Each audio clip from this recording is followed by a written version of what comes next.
In order to retrieve the hairpin given by the emperor, the girl disregarded danger and rushed into the fire. The emperor was shocked, believing this consort he had cast aside was deeply in love with him. But he did not know. All of this was merely a ruse, a ploy to capture his attention. It turned out that not long ago, framed by the imperial consort, the girl had been banished to the cold palace. In despair, she leapt into an ancient well. Unexpectedly, she had traveled through time to the modern era. Just then, the tour guide's voice reached her ears, and she realized she hadn't died. A cosplayer girl greeted her, complimenting her beautiful ancient attire and declaring she'd surely outshine Jin Huan in palace intrigue. Confused by the reference, the girl asked if that person was truly formidable. The girl immediately pulled out a famous novel and gifted it to her. Instantly captivated by the book, the girl marveled that if she possessed the heroine's prowess, she could surely outmaneuver that vicious imperial consort. Learning the girl had read countless palace intrigue novels, the cosplayer promptly offered to guide her to find more. The cosplayer led her to a bookstore, facing shelves overflowing with palace intrigue novels. The girl immediately declared she wanted to buy them all. After calculating the total, the shopkeeper asked if she'd pay by phone or card.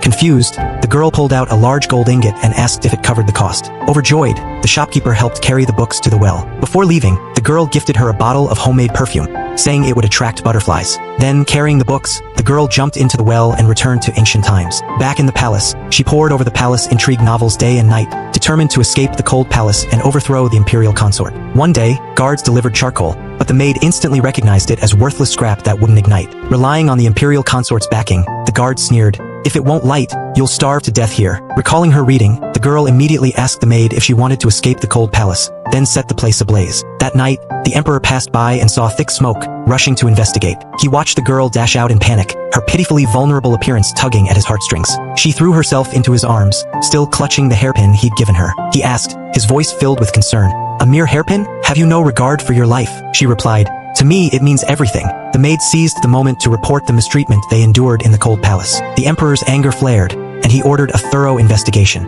The girl successfully left the cold palace, and her true rise to power was just beginning. She deliberately chose to reside in a palace near an ancient well. When no one was around, she used the ancient well to travel to the modern era. She exchanged all the jewelry the emperor had bestowed upon her, receiving 2 million. She took this money to a beauty salon for skincare treatments. She also learned from a top-selling bar hostess the techniques to make men fall for her. 2 months later, she had become increasingly beautiful and decided to test her results. She had her maid bring out that bottle of perfume. While strolling through the garden, the emperor noticed an unusual gathering of butterflies. Approaching to investigate, he discovered the girl surrounded by a swarm of beautiful butterflies.